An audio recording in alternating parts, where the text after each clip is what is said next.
Sentencio, de acuerdo con el inciso ABC del artículo 328 del Código Civil o el Código... ¿Ustedes son penalistas o civilistas? Constitucionalista. Mejor todavía. Entonces, de acuerdo con el inciso del decreto... No, perdón, de la ley 25... ¿Cómo paso por favor? Gracias. En consonancia con el decreto legislativo 2628/61/Perú SKJLEM, te condeno, te sentencia con números. Eso no vayan a pensar que es el derecho, es una distorsión completa del derecho. ¿Por qué? Porque Europa sufre una tremenda contradicción. La primera forma de la aparición del derecho en Europa y en el mundo es a través del derecho natural, que luego es distorsionado por los racionalistas que convierten el derecho natural que venía de la pasada de un debate que hubo en la Grecia antigua, incluso en Roma, los juristas romanos, ¿no? El derecho natural lo convierten en un derecho proveniente de la razón, y de la razón pueden hacer cualquier disparate. Entonces el derecho se vuelve valorativo, porque en la razón tu juicio racional siempre está orientado por tu juicio moral, y tu juicio moral está guiado por tu juicio sentimental. Entonces el derecho se vuelve valorativo, y los valores son relativos a los hombres, a los pueblos y a los tiempos. Entonces el derecho se vuelve relativo a todos los pueblos. Cualquiera puede interpretar el derecho y la justicia como quiera, porque yo tengo un sistema de valores determinado, la doctora tiene uno, el doctor tiene otro. Todos tenemos un sistema de valores morales distinto. La moral no es unívoca. Ya vamos a ver después. Este derecho moralista es el que invade Europa con el nombre de jus naturalismo. Yo lo llamo jus racionalismo. Y dicen que el derecho debe nacer de la recta ratio, de la recta razón. Todo derecho que nace de la recta razón, de una razón bien ordenada, ¿verdad?, es un derecho natural. Falso, distorsionan la historia del derecho natural. Pero no importa, corrió por toda Europa eso. Y desprestigió el derecho. ¿Por qué? Porque el derecho se vuelve valorativo. Los jueces sentencian en base al criterio de su conciencia. ¿Y quién sabe la conciencia del juez? Tiene una conciencia moral, religiosa, política, ideológica. Y entonces te condena con sus propios juicios morales. Los ciudadanos no estamos protegidos. Entonces ahí es donde surge el positivismo. Con Hans Kelsen en la Reforma Austríaca de 1920, aparece el positivismo y dice: no señores, esto no está bien. El derecho no puede estar fundado en valores. A ustedes les enseñan así, ¿no? El derecho está fundado en valores, debe ser moral y ético, les han dicho, ¿no? La fuente del derecho debe ser la moral y la ética.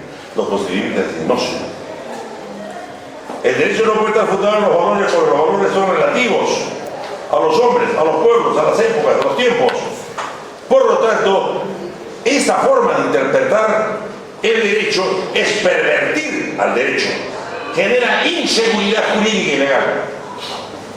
Y hay que sacar del derecho todos los valores. Por tanto, el derecho solamente debe fundarse en la ley. Es decir, que los jueces no tienen otro camino más que aplicar lo que dice la ley, lo que prescribe la ley. Y en ese sentido, Para que no nos distraigan. muy bien, para que no haga bulla. Entonces, quiero fijarte, para ver dónde estamos. Ya van a ver después ahora. Prepárense conmigo. Prepárense nomás. Entonces el positivismo llega y dice: señores, esto pervierte al derecho, genera inseguridad. ¿Qué? Pasa nomás, yo tengo que abrir la puerta a cada uno. Claro, la gentileza, a veces la decencia. No, en mi clase va a estar cerrada. Abran la puerta y entren nomás, muchachos. Yo no voy a un portero abriéndoles a cada uno. Pasen nomás, entren y cierren la puerta. Ya. Entonces, ¿qué les digo yo? Entonces llega el positivismo y dice: está mal. El derecho debe debe ser solamente el cumplimiento de la ley, el principio de legalidad. Y los jueces deben aplicar lo que dice la ley. Y si no lo hace, comete prevaricato y se va preso. Entonces, el principio de legalidad nace contra el mal llamado justnaturalismo europeo, pervertido justnaturalismo europeo. Y ahí nace justamente la forma, después de la Revolución Francesa, la forma positivista del derecho. Es decir, que la ley es lo que determina los legisladores. El poder de la ley es defendido para todos. Al margen de tu sistema de valores debes aplicar la ley. Entonces aquí tenemos una cosa, un cambio gigantesco. Eso es lo que nos ha llegado a nosotros. Por eso es que nos hemos vuelto codigueros. Pero el código es dogmático, no es inteligente. Entonces ha habido una nueva reacción en Europa, los llamados neoconstitucionalistas, que son los últimos. Doctor, pero, perdón, la presentación que usted indica... ¿Cómo? La presentación que usted indica está asociada a... ¿Me escucha bien? ¿A qué? ¿No escucha bien, digo? ¿O mi voz es muy baja? ¿Qué dice? Dice que si su voz es muy baja. Mi voz baja. La mía. Claro, yo decía, lo que usted estaba comentando aplica para el sistema romano germánico, que es al cual nosotros estamos inmersos. Pero que diría que no es tal cuando hablamos del sistema del common law o los otros sistemas jurídicos. Claro. Solo para hacer esa precisión. Ya, pero también, claro, nosotros hemos heredado el sistema llamado germánico, romano germánico. Pero en verdad también hay un problema, y me lleva a un tema más complicado. ¿Por qué? Porque Roma evoluciona en varias etapas. Se funda más o menos en el 700 antes de Cristo. ¿Ya? Y ahí aparece el derecho. Pero el derecho pierde su sentido natural cuando se da el golpe de Estado, irrumpe contra la República César en el año 40 antes de Cristo. Porque antes de ello, los romanos, los que hacían el derecho en Roma eran los grandes juristas, llamados jurisconsultos y jurisprudentes. Ahí en verdad aparece un derecho distinto, del cual nos ha llegado también. Pero cuando se rompe la República Romana en el 40 antes de Cristo con César, va a cambiar la cosa. ¿Por qué? Porque los políticos, los emperadores van a dictar lo que es la ley. Entonces, el derecho romano germánico al que se refiere es una combinación del derecho arcaico romano con el derecho político, después los romanos, y a la que se agrega lo germánico. ¿Por qué? Porque las hordas germánicas, todas las hordas, ¿cómo se llama?, que venían del norte y del este en Europa, invaden Roma y capturan el Imperio Romano y tuvieron gobernantes germanos. Introducen el derecho de Alemania de esa época, el derecho arcaico también. Y de ahí viene el derecho romano germánico. Pero lo interesante de todo esto es claro que ese derecho, el primer derecho, el derecho arcaico, es un derecho que nace de los jueces, de los hombres de derecho. El derecho posterior es un derecho ya político. Y el que nos ha llegado a nosotros con el nombre de derecho romano germánico es una mezcla del derecho arcaico romano antiguo con la voluntad de los políticos. La ley lo hacen los políticos. Ahora, eso es para contestar eso.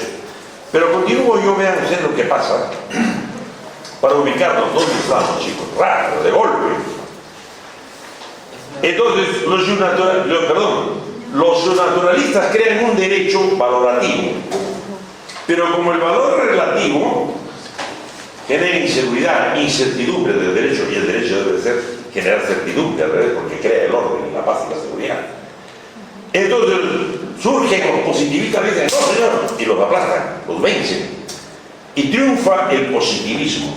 Ahí entra el derecho romano germánico, tomar lo que dice la ley. Ya los políticos toman esas ideas y hacen leyes.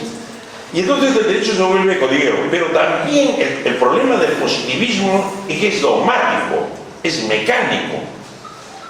Tienes que aprenderte el artículo de la ley para poder aplicarlo. Entonces, estamos en un mundo absolutamente desprovisto de inteligencia. No hay fundamentación. Es ahí donde surge una reacción última en Europa, los llamados neoconstitucionalistas, que dicen, señor, que incluso la Constitución no es el último lugar del derecho y que pueden haber normas supraconstitucionales y se van contra el codiguerismo, el higicentrismo del positivismo. Están atacando al positivismo ahora. Es la última corriente, el neoconstitucionalismo, que hablan de, ya no de Estado democrático y social de derecho, sino Estado constitucional de derecho. ¿Lo han escuchado ustedes? Y entonces hay una reacción que llegan incluso estos neoconstitucionalistas a decir que hay normas supraconstitucionales, lo que implica que la propia Constitución puede tener artículos inconstitucionales. ¿Qué? Claro, eso aplica cuando hablamos de los tratados de libre comercio, los acuerdos comerciales. Los tratados. Claro, por ejemplo, en la comunidad andina, a través de la legislación que tiene, obliga a que la legislación nacional se adecue a ella. Y no Claro, correcto. es un ejemplo de lo que... Claro, podría ser una forma, ¿no? Claro, ellos también apelan a eso, ¿no? Y cuando le dicen cuáles serían esas normas supraconstitucionales, tienen un problema. Porque no pueden definirla, hablan de los tratados internacionales, de la jurisprudencia europea antigua, etc. Hablan de esos temas, pero no logró precisar. Este movimiento al que yo adhiero, y abajo ustedes ven las razones por qué, es antipositivista, anticodigueril, antilegicentrista, porque pervierte al derecho. Tú hablaste del common law, muy bien debes conocer el common law. El derecho inglés es distinto, nace de otra fuente, la vamos a estudiar en clases. Está fundado no en las disposiciones legales de los políticos, sino en la jurisprudencia que votan los jueces. Ahí, en el mundo anglosajón, funciona el derecho, no la ley. Y aquí vamos a hacer un distingo claro entre lo que es ley y derecho. No es lo mismo. Entre nosotros sí es lo mismo. Derecho es ley y ley es derecho, ¿sí o no? Por el positivismo. Pero vamos a ver de que en verdad no es así. Una cosa es la ley y otra cosa es el derecho. Yo he venido aquí a hablar con ustedes, no con la ley. Ustedes son más codilleros que yo, saben más del código que yo. Yo he venido a hablar del derecho. Entonces acá entrando a un campo nuevo. Y le voy diciendo yo que este campo va a ser un campo de batalla permanente. Por eso la doctrina es importante a la hora de estudiar derecho y no el código como te indica. ¿Cuándo lo escucho? Es el ley, pues. Por eso la doctrina es importante a la hora de estudiar derecho y no el código. Porque usted, el codiguero es el que conoce el código. Claro, Y el doctrinario es el que hace uso del proceso para poder hacer el razonamiento y apoyarse en lo que la norma dice, ¿no? para refutar o para afirmar el razonamiento que ha tenido. Correcto. Entonces, vean, una diferencia rapidísima, no vamos a entender todo en la clase. La ley es dogmático, tú tienes que aplicar al artículo número tanto, inciso de la Constitución, papá, listo. El derecho no, el derecho es inteligencia. Tienes que fundamentar el caso. Y para que fundamentes el caso necesitas conocimientos sociológicos, antropológicos, históricos, filosóficos, y lo que es el hombre, lo que es la naturaleza humana. Entonces el derecho es otra cosa, porque en el sistema anglosajón la jurisprudencia es lo que los jueces, es como explican un caso. Te van a sentenciar algo, pero lo explican. Hay un razonamiento, ahí no hay el código, no, razonamiento, es el derecho. Por eso lo que reina en el sistema anglosajón, llamado common law, la ley de los comunes, es el razonamiento. Los jueces de ahí razonan sus sentencias. ¿Y cómo se hacen los juicios ahí? En base a jurisprudencia, no en base a la ley. Y los jueces tienen el poder de destruir las leyes de los políticos. Aquí no. Aquí se dice que los jueces no pueden crear derecho. Incluso Vallegreta, mi amigo, decía, no, ¿cómo es posible? Los jueces tienen una función negativa. Son productores de la ley negativa, en el sentido que solamente pueden negar la validez de una ley que ha votado el poder político, el Parlamento, cuando ésta contradice la Constitución. Entonces vean ustedes, aquí les voy a decir, les he planteado en términos muy generales la contradicción inicial. El positivismo tiene un problema grave. Primero fue una gran solución frente al mal llamado naturalismo europeo. Fue una perfecta, porque le da orden al derecho, le da más seguridad, más certeza, pero tenía un problema que hacer. Kelsen habla en su teoría piramidal, habla de esta manera el derecho dice va a tener seguridad, y habla de la pirámide. ¿Cómo se justifican los actos de las autoridades políticas, administrativas del Estado dentro de un rango de prelación. Por ejemplo, llega a tu casa un carcelero, un policía, y te da una orden: lo voy a capturar, lo voy a detener, señor. Tú protestas, dices, canta, perdón, Kelsen. Entonces tú le preguntas: ¿por qué usted ve, señor? ¿Por qué usted me va a detener? Porque tengo una orden del juez. O sea, el carcelero justifica su acto en una orden judicial. Entonces tú vas del juez y le dices: señor, ¿usted por qué ordenó mi detención? ¿Cómo se justifica el juez? El juez dice: porque la ley dice esto, señor. El juez se justifica con la ley. Entonces tú caliente vas al parlamento y dices: ¿por qué me pongo una ley que ataca mi libertad y me ha venido a detener? Los parlamentarios dicen: hemos dado esa ley porque esa ley está ajustada a la Constitución. Esa es la gradación piramidal que les señala. Está ajustada a la Constitución. Entonces cada uno se legitima ante una autoridad superior que termine en la Constitución. Y si la ley está ajustada a la Constitución, entonces claramente tiene que ser detenido. Está justificado. Todos los actos, todos los actos están justificados. ¿Entienden? Hola, está todo el cafecito. Están justificados todos los actos. Entonces, da más orden. En cambio, el justnaturalismo antiguo dejaba la especulación valorativa del juez. ¿Qué valores morales tiene? ¿Qué religión tiene? ¿Qué ideología política tiene? ¿Socialista, liberal, comunista, conservador? ¿Cree en Dios? ¿No cree en Dios? Entran los valores del juez. El justnaturalismo antiguo. El positivismo mejor en pare. Se legitiman las cosas de esta manera. El último rango es la Constitución, señor. Y la Constitución dice: es el centro de gravedad de toda la sociedad y todo debe estar ajustado a ella. Por eso es que él, en la reforma austríaca de 1920, plantea la introducción del Tribunal Constitucional. Para que haya un tribunal que juzgue las leyes de los políticos y declare si alguna ley se opone a la Constitución, la declare nula. Ahí aparece la Judicial Review en Europa, la revisión judicial por medio del Tribunal Constitucional, y es creado en Austria primero, después parte por toda Europa, y ha llegado acá por imitación, porque nosotros no hacemos otra cosa más que copiar todo lo que viene de Europa. El problema de Kelsen está en otra cosa. El carcelero justifica su acto por la orden del juez. El juez se justifica en la ley. Y la ley se justifica en la Constitución.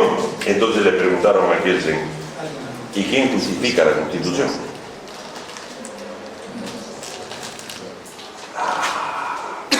Kelsen tuvo un problema terrible. ¿Cuál es el fundamento de la Constitución, señor? ¿Cómo se legitima la Constitución? La Constitución anterior dice. La anterior, muy bien. ¿Y la anterior? La anterior. Y el anterior, ¿cómo? ¡Fastidien! Y ahí lanza una hipótesis. Yo ahí veo la limitación de Kelsen.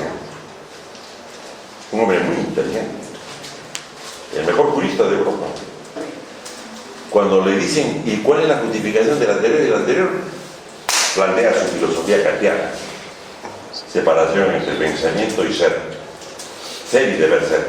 Una cosa es porque Kant plantea la separación entre el ser y el pensamiento. Una cosa es la realidad y otra cosa es el pensamiento. Para Kant, el pensamiento y la realidad están separadas. El hombre viene con determinadas categorías mentales para interpretar espacio, tiempo. Entonces están separados. Contrario a la filosofía hegeliana, que cree que están unidas, pero no voy a traer ese detalle por el momento. Kant plantea entonces la separación entre pensamiento y realidad. Pensamiento y fenómeno son cosas diferentes, señor. Por lo tanto, dice Kelsen, fundándose en Kant, el deber ser no puede fundarse en el ser. Miren el genio. El deber ser solamente puede fundarse en otro deber ser. No tiene que fundamentarse en el ser, en la realidad, sino en un deber ser anterior. Y eso se puede arrastrar a una hipótesis originaria del estado original. Ya se perdió ahí. no puede justificar la Constitución. No pudo. ¿No sería más práctico que hubiera dicho que la Constitución nace por el poder constituyente, el mismo que es consecuencia de la ciudadanía, de los ciudadanos que dan ese poder y que este deriva de un poder derivado? Claro, pero él fue Más práctico. Te entiendo, pero fue más lejos que eso, pues. ¿Por qué? Porque, claro, la Constitución la hace un poder constituyente. ¿Qué es un poder constituyente? Una asamblea constituyente. ¿Qué es una asamblea constituyente? Es un cuerpo de particulares elegidos por el pueblo. Y como existe la idea de que la soberanía pertenece al pueblo, esto traslada su soberanía a los representantes y los representantes, en nombre del pueblo, hacen una constitución. Y creen que ahí está la justificación total y final. No. No, digo, eso hubiera sido un mejor argumento que ir de la parte filosófica y perderte en ella. Claro. Entonces, no, pero él se va más lejos, hijo, que tú. ¿Por qué? Porque, claro, yo lo he hecho, claro, y él dice que las autoridades deben hacer democráticamente. Entonces, el Tribunal Constitucional es la última instancia legal. Y obviamente tú dices, pero eso se justifica porque está elegido por el pueblo. ¿Y qué es el pueblo? ¿Cuál es la voluntad general? Ahí hablamos de la voluntad general por primera vez. Y ahí los voy a llevar yo a ustedes. Ahí van a ver. Entonces, ¿qué se va más lejos? ¿Qué es su hijo? Y trata de dar una justificación a la Constitución que no esté basado en la voluntad de los políticos de una asamblea constituyente. Va más lejos. Porque eso no es una justificación. Claro, es una justificación epidémica, fenomenológica. Ha sido hoy todo por una constituyente que ha elegido el pueblo, por lo tanto es la voluntad del pueblo. ¿Qué? No voy a entrar a ese detalle ahora por el momento. Pero entonces el que se va más lejos y dice, no señor, la Constitución está fundada en una Constitución anterior y la anterior en la anterior. Muy bien. En última instancia, hay una Constitución hipotética del pasado, algo así, en el que el deber ser da luz al deber ser, y así sucesivamente se perdió. No pudo dar respuesta al asunto. ¿Qué es? No pudo. No pudo. Entonces, ¿en qué está el derecho mundial hoy día? En forma muy sintética y apretada. Del justnaturalismo pasamos al positivismo, del positivismo al neoconstitucionalismo y los límites del justnaturalismo antiguo, los límites del positivismo y ahora los límites del neoconstitucionalismo, porque los neoconstitucionalistas no pueden decirnos cuáles son esas normas supraconstitucionales, no lo han descubierto todavía. Entonces estamos en un problema. El derecho y la justicia están un poco al garete, en el aire, un poco en el aire. Sí, una respuesta tal vez podría ser también de que esa justificación parte de las propias necesidades humanas. ¿Es aquí? Parte de las propias necesidades humanas. Ya. Quiero decir con esto de que como necesidad nuestra también de una sana convivencia en la sociedad nos tenemos que autorregular. Y esa autorregulación genera una norma que sería la Constitución, podría decir. Claro, pero eso es lo mismo, pues, porque justamente es lo que trata de hacer la constituyente. Por ejemplo, trata de interpretar cuáles son los problemas de las necesidades, trata de responder a las necesidades. Ya vamos a ver que la Constitución no puede estar basada en eso. Ahora no. Todavía estás gateando y ya quieres correr, te vas a caer, hijo. Todavía no estamos recién entrando, hijo, en el tema. Les digo en términos muy generales para que ustedes capten rápidamente el tema. Entonces el problema del derecho y la justicia está incierta en el mundo europeo continental. Y voy a definir de una vez aquí los dos campos del derecho mundial. El mundo está dividido entre Estado de Derecho y Estados absolutos. Los absolutos no vamos a tocar, después lo vamos a tocar también. El Estado absolutos principalmente en el este, donde está Rusia, China, donde está Irán, Irak, son estados absolutos, aunque tengan constitución, aunque tengan tribunal constitucional, aunque elijan a sus autoridades democráticamente, eso no nos convierte en Estado de Derecho. Son estados absolutos. Putin, por ejemplo, sigue elegir y se va a elegir hasta su muerte. Controlan el aparato judicial, el aparato de la Asamblea Constitucional, controlan el Poder Judicial, controlan el sistema electoral, todo controlan, obviamente te quedas ahí para siempre. Eso no es Estado de Derecho, eso está absoluto. Ya, eso vamos a dejarlo para ahora.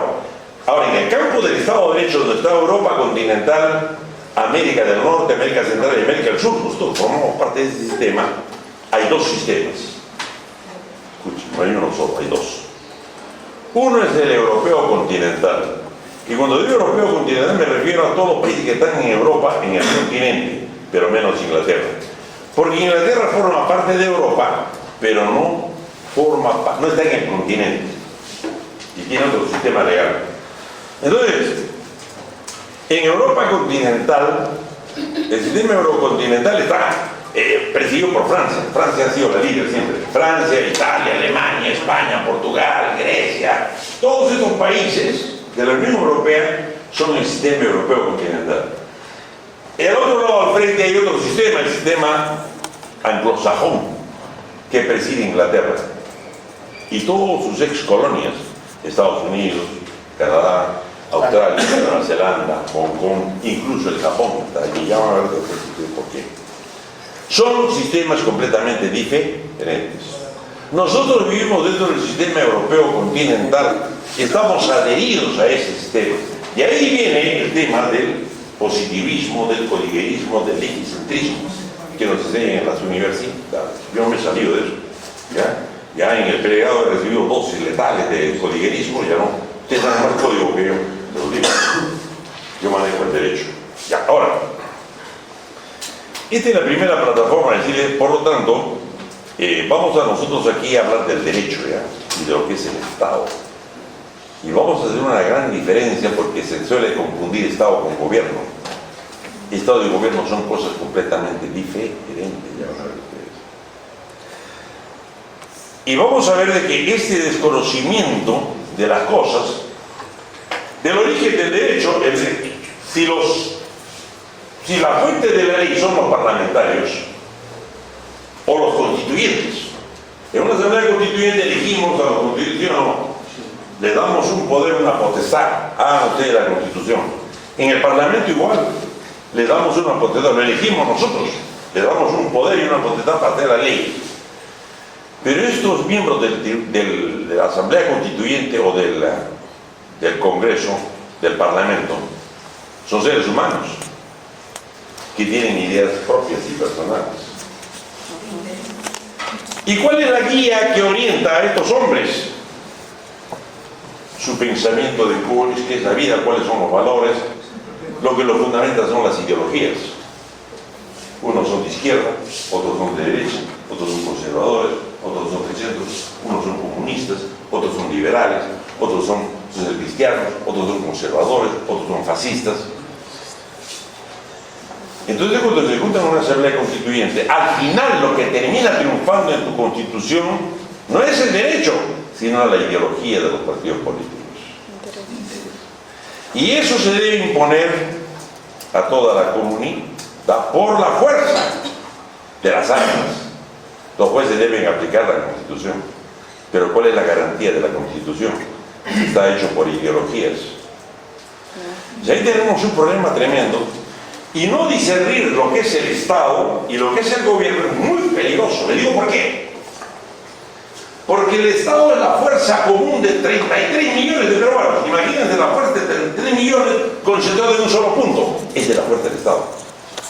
Y nosotros se los entregamos a quienes, a los políticos. Ellos son los que hacen las leyes constitucionales, las leyes ordinarias, los reglamentos, etc. Y les compramos armas. Creamos organismos de la policía, el ejército, la marina, la aviación, el compramos tanques, fusiles. ¿Para qué? Para que ellos decidan cuál es el destino de nuestras vidas. Ahora, todo depende de qué grupo ideológico llega al poder. Y eso es absolutamente peligroso. Perú, por ejemplo, se ha salvado varias veces de caer en el ostracismo y en la tiranía. Yo cuando vino Humala, ahí nosotros les dije, no voten por Humala. La izquierda pegado a Chávez de Venezuela. Votaron por el pueblo, votó por Chávez. Felizmente su mujer lo controlaba, ese hombre. Lo frenó. Por eso yo de ese día admiro los seculares. Lo controló, su mujer lo controló. Si no, ya estaríamos perdidos con el chavismo. Felizmente se acabó este tipo. Primero vino Torres, no voten. Y metió a su mujer, sí, las socialistas, izquierdistas, aquí van a chocar. Ahora vayan sacando sus espadas, ¿ya? Aquí vamos a pelearnos con todos los ideólogos. Yo he venido aquí, yo soy enemigo de todas las ideologías. Todas, ya vamos a ver después. Ahora, acá va a haber un campo de batalla, yo te lo garantizo. Este va a ser un campo mortal de batalla. Porque yo voy a atacar a todas las ideologías, porque son lo que más destruye los estados. Las ideologías no son universales, el derecho sí debe ser universal. Y nosotros no debemos defender ideologías, sino el derecho universal, principios universales. Pero a nosotros desde Montesquieu nos han puesto como lo menos la boca muerta de la ley. ¿Quiénes son los que hacen la ley? Los políticos. ¿Quién hace la ley constitucional? Los políticos. Ley ordinaria, políticos. Procesal, los políticos. Todo lo hacen ellos. Orgánica, los políticos. Y nosotros que nos hemos formado en el derecho, estamos arrinconados. Y como jueces tenemos que aplicar lo que ellos dicen. Es un dominio absoluto del poder político sobre el poder jurídico. Eso no es Estado de Derecho. En el Estado de Derecho, el régimen fundamental es el régimen jurídico. La defensa del Estado de Derecho está en nosotros. Nosotros debemos ser la piedra angular. Este defecto se debe a una idea torcida de Montesquieu, que decía que hay que dividir el campo político en tres poderes del Estado: ejecutivo, legislativo y judicial. El legislativo da la ley, el ejecutivo las hace cumplir. ¿Y cómo se llama los jueces? Solamente la interpretan, ¿no es cierto? Era la boca muerta de la ley. La aplican y el ejecutivo la hace ejecutar. Dividido de esa manera. Error. ¿De dónde sacó esto Montesquieu? Montesquieu tuvo 2 años en Inglaterra, estudiando la división de poder de Inglaterra. Y sacó esta conclusión. Interpretó mal la división de poder de Inglaterra. Aquí lo vamos a conocer. Y vino y a la judicatura, a los hombres de derecho, a nosotros, nos dio el papelito menos importante, la boca muerta de la ley. Los políticos hacen la ley porque ellos reciben la soberanía del pueblo, vean, porque el pueblo ha votado por ellos, y como la soberanía está en el pueblo, ellos son los que hacen como de ellos. Y nosotros somos simples dependientes que tenemos que aplicar las leyes. Entonces nos ha reducido a un papel secundario, y allí que la política domine el derecho en nuestro medio, y no al revés. Yo he planteado en mi último libro la separación de derecho y política. ¡Loco! Me dijeron, ¿cómo es posible que se plantee ello? Dice que el derecho nace de la política, nace de la Asamblea Constituyente, nace del Parlamento. Además, la Constitución se llama Constitución Política. ¡Está loco! Me tiraron piedras de aquí en América Latina. Vamos a ver por loco estoy ya. Al final, ya sí, tú ya estás ya apuntando eso, Al final de mi ejecutoria va a pasar una de dos cosas, no más, chicos, les digo yo. O ustedes me cuelgan del primer poste que encuentran, o me cuelgo yo. Vamos a ver quién cuelga a quién. Ahora, le digo, ¿por qué son peligrosas las ideologías de ustedes? Y ahí está involucrada la democracia misma. La democracia es un cordón umbilical. Se confunde también democracia con Estado de Derecho. Se cree que democracia es Estado de Derecho, derecho es Estado democracia es de Estado de Derecho y Estado de Derecho es democracia. Por ejemplo, la OEA. Lo que pasó en Venezuela.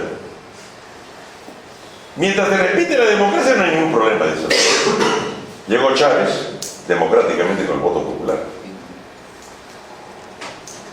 Con el voto popular llamó a una asamblea constituyente para trastocar todita la Constitución, los derechos del hombre, y para él reelegirse eternamente, y el pueblo aplaudió. Vamos a ver esto. Y democráticamente cambió la Constitución para quedarse en el poder y quitarle las libertades a todos los venezolanos mediante el voto popular. La OEA no protestaba, ¿por qué? Porque ha sido hecho democráticamente. No. Lo que la OEA debería defender no es la democracia, sino el Estado de Derecho. Pero no importa. Entonces, los tiranos, ¿qué hacen? Usan a la masa del pueblo, ¿para qué? Para destruir las libertades del hombre y crear un régimen hecho a su medida, Y hoy día son 20 años, Venezuela no sale de esto. Y vean la desgracia económica, social, moral del pueblo venezolano. Me dan pena por todos los pobres venezolanos aquí en el Perú, en toda América Latina, por todos los votos de todos lados. Vean lo que viene de la ideología del socialismo. Socialistas, prepárese, ¿eh? Tú prepárate. Lee tu libro bonito, porque vamos a chocar bien feo, chicos. Eso también se da en Nicaragua. ¿Cómo? Eso también se da en Nicaragua. Claro, en Nicaragua es total. Frontera, lo mismo. Claro, y Argentina se estaba yendo por allí. Felizmente se dejó y cambiar las cosas. Ahora no me hablan de liberales, ya después vamos a chocar. Espérense nomás aquí. Claro, nada quieren meter a mí en una de las tribus. Y tú seguro estás pensando en eso. Sí, ya está viendo, espérate nomás. Algo que dices, aquí. No, yo decía que el caso de Vietnam es un caso icónico también. Vietnam. Claro. Ya, pero ¿qué tiene que ver acá? Allá. Ha pasado todo. Han pasado el Estado republicano. Y los países comunistas han puesto en su constitución prohibido el marxismo y el comunismo. Están prohibidos constitucionalmente. Yo creo que la India es socialista. En la constitución de la India establece que es socialista. Claro, no nos metamos por el momento ahora. Me están llevando a terrenos peligrosos tú, señor. Poco a poco, espérense. Estás recién empezando. Mi mamá ya quiere hablar de eso. Bueno, quiero decirles los defectos de cómo hacemos nuestras constituciones, no hacen los políticos. Los políticos tienen ideologías. ¿Y cómo llegan? A través de la democracia. ¿Cómo ganas al pueblo? Con los sentimientos. Y con la demagogia. El demagogo llega al poder. Entonces, al final, ¿qué es lo que sucede, por ejemplo, en Alemania? Para que vean los efectos de la ideología. Llega un hombre, es elegido Hitler. Llegó democráticamente al poder. El pueblo lo eligió. Lo que hizo es cambiar la constitución. Acá también quieren cambiar la constitución, ¿no? Cada rato. No, la constitución, seguro muchos de aquí. La constitución. Se van a chocar conmigo. Aquí se van a estrellar conmigo. Entonces, hicieron una nueva constitución y destruyó la constitución de Weimar, de Alemania, y puso un régimen totalitario y absoluto. Este hombre creía en una idea. Vean, todo ideólogo, escúchenme esto, todo ideólogo se propone hacer el bien, pero cada uno tiene su propia idea del bien. ¿Qué es el bien? No hay una idea universal del bien. Entonces, ¿qué es un ideólogo? Hitler creía, para él era bueno, decía, si nosotros podemos hacer injertos de plantas y de animales y construir mejores plantas y mejores animales genéticamente, reconstruirlos eugenésicamente, ¿por qué no podemos hacer eso con los seres humanos para crear una raza de superhombres? Obviamente que la raza superior para ellos para él era alemana. Y entonces dijo, ¿saben qué cosa? Es algo bueno, qué hermoso, pero ¿qué hacemos con las razas inferiores? Hay que desaparecer, exterminarlas. ¿Ustedes creen que Hitler, escuchen, era un asesino en serie, era un hombre que quería matar a la gente? No, tenía un noble propósito en su mente torcida. Igualito a los comunistas, todo eso, voy a hablar de, ahorita voy a llegar a los fascistas, ahorita voy a Pérez, porque están envenenados de marxismo, porque a mí también me envenenaron de marxismo en el pregrado. Yo me he batido ahí. ¿Por qué? Porque yo me he batido fuerte. ¿Por qué? Porque yo estuve en San Marcos, yo fui líder estudiantil, fui candidato a la presidencia de la Federación en todas ocasiones. Yo defendía el lado democrático de la nación, ¿verdad?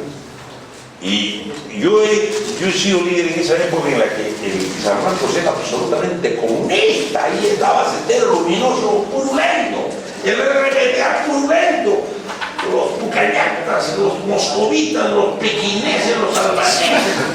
Era una cosa impresionante, terrible. Y hubo aparentes elecciones, por supuesto.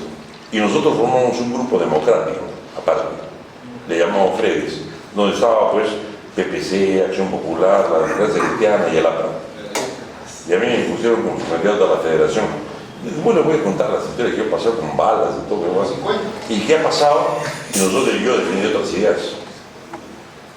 Claro, a mí también me atrapó el marxismo en mi primer acto, primer año ahí, pero yo felizmente estaba protegido por Hegel, porque yo lo leí primero a Hegel. Hegel me protegió además. Pero era un campo de guerra de puros comunistas y nos dejaron entrar nosotros para las experiencias. No nos dejaron ni pintar, y cuando íbamos a pintar a las 2, 3 de la mañana para pintar un pedacito de un poste que hubiera ahí abajito con nuestra propaganda, nos sacaban a balazos.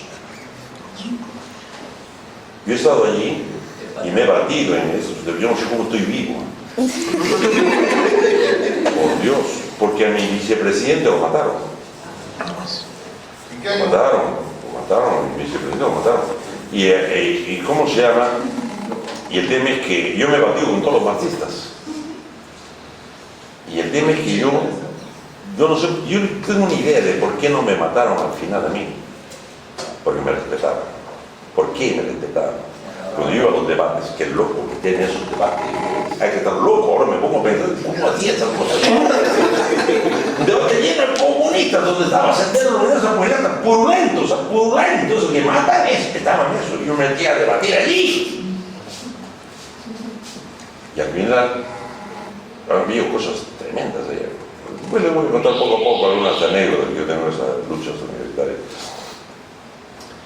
Creo que, ¿cómo se llama? Me he salvado yo. ¿Por qué? Porque me respetaban los mismos líderes del comunismo. Porque yo sabía más marxismo que ellos. Eso es lo que creo me granjeó el respeto de esta gente. Pues no mentira. Y vamos a hablar acá, porque yo voy a aplanar con ustedes un plano moral. Ustedes han llegado a mis manos llenos de prejuicios, con sacos de prejuicios, y no se dan cuenta. Es decir, no, ¿para qué cuántos prejuicios tienes? No se creen, porque a nosotros nos han formado, y a mí también, de llegar a la cabeza. Pero yo pude emanciparme y he venido a traer luz, a sacarlos al despertar de mañana, principalmente a ti, ya, a ti, otra vez. Entonces, escúcheme. Es un profeta de derecho. Escúcheme. Entonces, ¿qué es lo que pasa? Yo conozco el marxismo, me he batido también en la Universidad Católica, también ahí está mezclado el marxismo con el catolicismo. Así que voy a aplanar el piso ideológico también, porque es muy peligroso, toda ideología es muy peligrosa. Porque toda ideología es facciosa, se pertenece solamente a una facción de la sociedad. Nosotros no defendemos principios, ideas de facciones, sino defendemos principios universales. Bueno, por favor, silencio. El habla no se habla. Entonces, ¿qué pasa? Entonces, todo ideólogo se propone ser el bien. Marx, Lenin, ¿querían algo malo? No. Querían una sociedad sin clases, donde todos fuéramos hermanitos y compartiéramos el pan. Toma tu pancito, dame mi pancito. Y felices todos, ya no hubieran ricos ni pobres y todos trabajáramos en consumo, nos repartiéramos de acuerdo a nuestra necesidad. Y te convencieron, ¿sí o no? No me digas que no, a mí también me convencieron, pero muy rápido conmigo. Entonces todo ideólogo se propone ser el bien. Y vean cómo hacemos nuestras constituciones. Somos políticos, los políticos son ideólogos. Llegan al poder con su mentalidad torcida. Hitler llegó al poder y dijo, claro, para nosotros es repugnante lo que él quería, pero para él no, para él era una cosa buena. ¿Por qué no creamos al superhombre? Al hombre de voluntad, a ese hombre superior. Toda la raza humana sea alemana. En su mente torcida es lo mejor. ¿Qué hizo entonces? Comenzó a aprisionar a todos los judíos, a quienes considera la primera raza inferior y la más peligrosa de la tierra. Los aprisionó, los torturó, los metió a campos de concentración y por último los gasificaba, los mataba en cámaras de gas. Ahí se creó una industria de la muerte. Alemania industrializó, pues no sabían cómo matar. Porque eran muchos, porque mandaban a Hitler, dijeron, vayan a matar. Iban sus soldados y los soldados mataban a sus propios amigos, porque eran judíos alemanes que vivían juntos en el barrio y tenían que matarlo. Y había un resentimiento moral en la soldadesca alemana. Y los generales vinieron a transmitir ¿cómo se llama? A Hitler. Entonces no sabían cómo matarlo. ¿Cómo hacemos para que nuestros soldados no maten? Porque moralmente hay una resistencia. A alguien se le ocurrió, en ómnibus hay que meterlos en ómnibus y el tubo de escape, en vez de que salga a la calle, lo metemos adentro y mata. Empezaron, miren cómo se industrializa la muerte.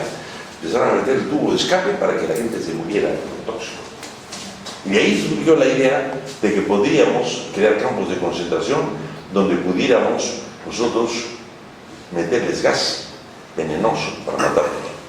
Y los llevaban a los hombres, a las mujeres, a los niños, los desnudaban a las pobres mujeres, en un sentido del honor de las personas, de la dignidad de las personas.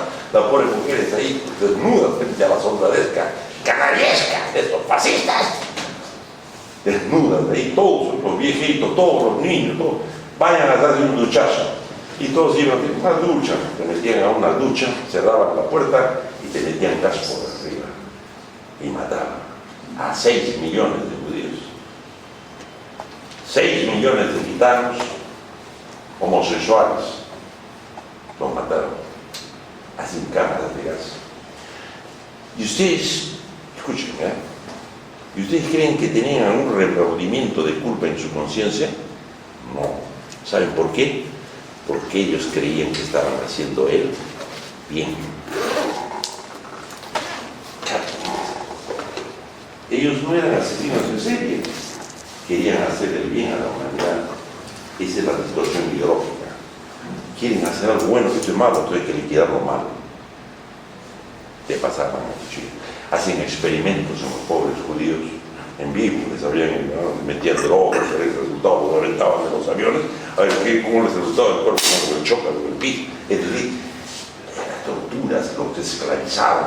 Ha sido una barbaridad tan increíblemente. De ahí nace justamente la política de derechos humanos, para prohibir el genocidio, los crímenes de guerra, los crímenes de lesa humanidad. La humanidad reaccionó contra ese crimen desastroso. ¿Pero ustedes creen que los alemanes, los nazis, tenían algún sentimiento de culpa? No, señor. Cuando ibas a las cámaras de arte ponían la octava de Beethoven para que fuera así, suavemente. Lo hacían de buena fe. Todo ideólogo hace las cosas de buena fe. Los socialistas, los marxistas. Lenin, Lenin, Stalin, querían el mal, no querían el bien, querían construir una sociedad sin clases, donde todos fuéramos hermanos, compañeros. Compañeros significa compartir el pan. Tomen el pan, tomen el pan. ¡Ay, qué lindo! Estamos felices y salimos al campo a mirar las flores y agarrito de la mano, escuchar los pajaritos, el arco iris, el unicornio y cantar el matantino, un tirulán. Cuando hablé del matantino, un tirulán, empezó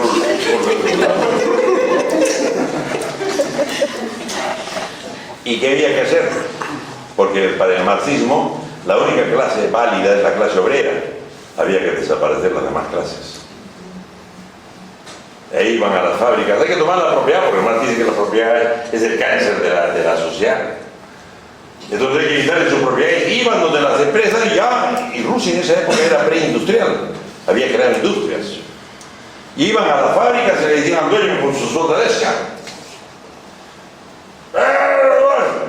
¡danos tu propiedad! ¡Vamos a tomar la fábrica! ¡Pero no, señor! Le decía por el dueño. ¡Pero no es posible! ¡Me contado tanto! ¡Pum! ¡Muere cerdo capitalista! Te metí un balazo en la cabeza. Y si usted decía, yo también quiero ser, yo también quiero ser, ¡ah, cerdo! Te mandaban al gulag. Trabajo forzado por toda tu vida. Se mataron, las cifras van de 30 a 60 millones de personas. Hitler mató a 12 millones de los que he contado y en la Segunda Guerra Mundial 70 millones de personas. El fascismo produjo 70 millones de muertos, 70 millones, imagínense, 2 veces el país, el Perú. Niños, negros y todo. Los comunistas mataron más. En el mundo han matado 100 millones más o menos. En China, en Rusia. ¿Ustedes creen que esta gente ha matado porque eran malos? No, eran buenos, querían el bien de nosotros, querían construir la nueva sociedad. Pero tú te opones, cerdo, te voy a matar. El problema de la ideología es eso, que te enajena la mente. Se mete a tu cerebro y se vuelve religión. Y aunque escuches otras razones, vas a resistirte. Entonces, por eso es que las ideologías son perversas. Y si el derecho está fundado en los políticos, en asambleas constituyentes y en parlamentos con ideólogos, estamos sometidos al peligro total de perder nuestras libertades, señor. Porque el Estado es el poder más grande, es el poder común. Nosotros pagamos las armas, pagamos sus sueldos. El Estado nació para proteger al hombre de su propiedad, de su vida y su libertad. Pero el Estado, con los ideólogos, pueden quitarte todo eso. Vean Venezuela, no más Nicaragua, lo que está pasando, los canallas cambian la Constitución para eternizarse en el poder con el voto del pueblo. Entonces, yo como un hombre de derecho, yo he pasado por todos los terrenos de las luchas ideológicas. Me conozco estoy. Aquí van a venir social cristianos, social marxista y socialista. Ay, muy bien, vamos a paz. Acá vamos a pelearnos. Entonces yo soy enemigo de todas las ideologías. ¿Por qué? Porque los hombres de derecho debemos defender principios universales. No hay ideología universal. No todo el mundo es comunista, o socialista, o liberal, o cristiano, etcétera, etcétera. Esas son facciones, sectas. Pero si toman el poder del Estado, nos destruyen a toditos. Cambian la Constitución, adiós. Chao. Cuando llegó Castillo, yo le dije, yo amo mucho a mi país. Cuando llegó Castillo sí pensé seriamente, digo, no voy a estar de guerrera acá porque me van a liquidar. Entonces yo dije, y al irme del país, empezó una pena en mi corazón. Eso me pasó primera vez con Humala, cuando yo dije, te da el chavismo. Empecé a desarraigarme de mi país, irme a otro lado. Con Castillo sí era mucho más peligroso. Comenzó a capturar la policía. Luego quería el ejército. Felizmente, en el ejército tenemos un contrafuero. ¿Por qué? Yo enseño en el CAI. En el Centro de Estudios Nacionales. O sea que todos los generales y coroneles pasan por mis manos, los últimos. Y ahí hemos tenido, en el Parlamento actual tenemos incluso el que fue el presidente del Parlamento, ha sido mi alumno. ¿Ya? Que habla y todos ellos que han sido mis alumnos en el CAE. Defiende la libertad. O sea, ya tengo algún efecto yo político acá ya para defender nuestras libertades. Y voy a atacar a todos aquellos que vengan con ideologías. Ay, he estudiado tu libro, tú ya. Doctor, hablando de libertades e ideología, Libertades e ideología dices. nos va a necesitar el sílabo, ¿no? El sílabo. Ah, el sílabo. Y la evaluación para... Está subido en la página. La página de la universidad. Yo estoy en la página. Pues ahí. Ya no se preocupe, yo le voy a dar, no le he traído ahora. Lo voy a traer la próxima clase que estoy en el sílabo. Lo voy a traer acá mismo. Y le voy a dar lecturas también. Sí, eso, doctor. Las lecturas y el sílabo le voy a dar yo justo. Para la batalla. Ay, vamos a afila tu cuchilla, ¿eh? Yo acá tengo mi espada. Vamos a batirnos acá, en pleno. Doctor, Ya, una consulta. El actual Parlamento está constituido también por ideologías y partidos ¿Qué políticos. cosa? El actual Parlamento está constituido por relaciones políticas y también ideologías. Así es. Claro. Y es una sarta de... Por eso, hay problemas ahí. Todo Ya. un poco. Pero yo te voy a hablar en términos muy generales, escuchen. Entonces toda ideología es perversa. Buscan el bien y te matan con amor. Porque creen que están haciendo el bien. Muere, ¿quién muere? Un besito para ti, muere. Te matan. El problema de la ideología es eso, y la ideología es la que domina el sistema legal, constitucional de la gran mayoría de los estados de América Latina, incluso Europa. Hoy día España está en camino lo dicen la oposición, en camino a tomar el curso de Venezuela, porque están queriendo apoderarse de las instituciones. Ahora los golpes están ya no se dan con tanques. Pasen, mi doctor. Ya no se dan con tanques, ¿qué hacen? Capturar las instituciones. ¿Qué han hecho España, Sánchez? Socialistas. Prepárense los socialistas. Capturaron el Tribunal Constitucional. Con Conde Cumpido. Manejan el Tribunal Constitucional. Controlan a la Fiscalía.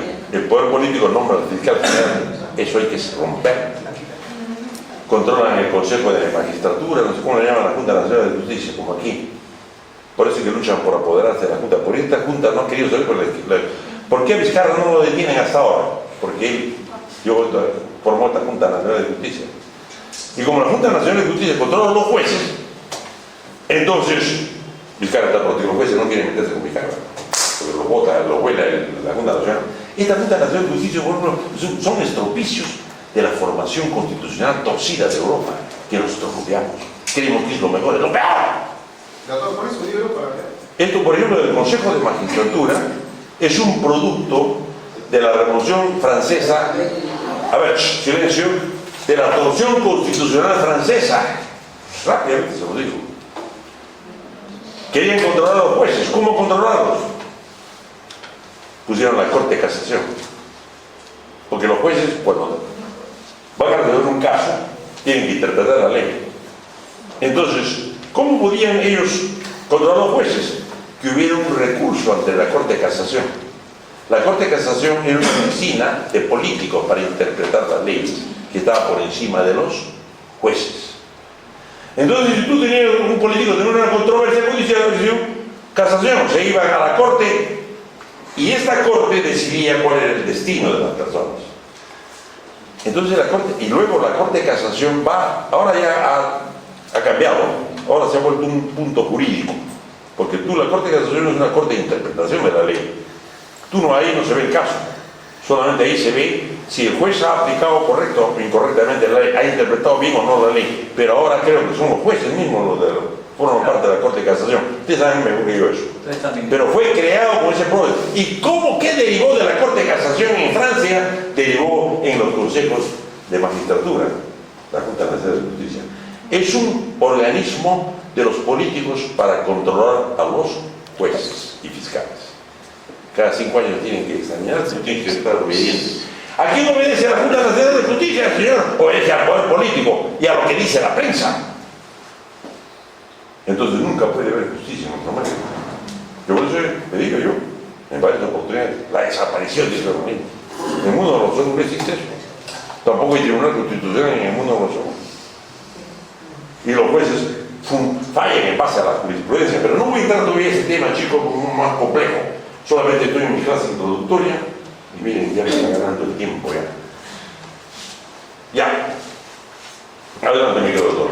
Doctor, si las ideologías representan a su posición como que está mal y estas se entienden como el mecanismo o el camino para muchas veces solucionar los conflictos sociales, por ejemplo, en una concepción aprista, ante cualquier problema social yo voy a priorizar una justicia social, un banco de libertad, y voy a enfocar un mercado libre, mientras que no pasaría con una ideología comunista, por ejemplo.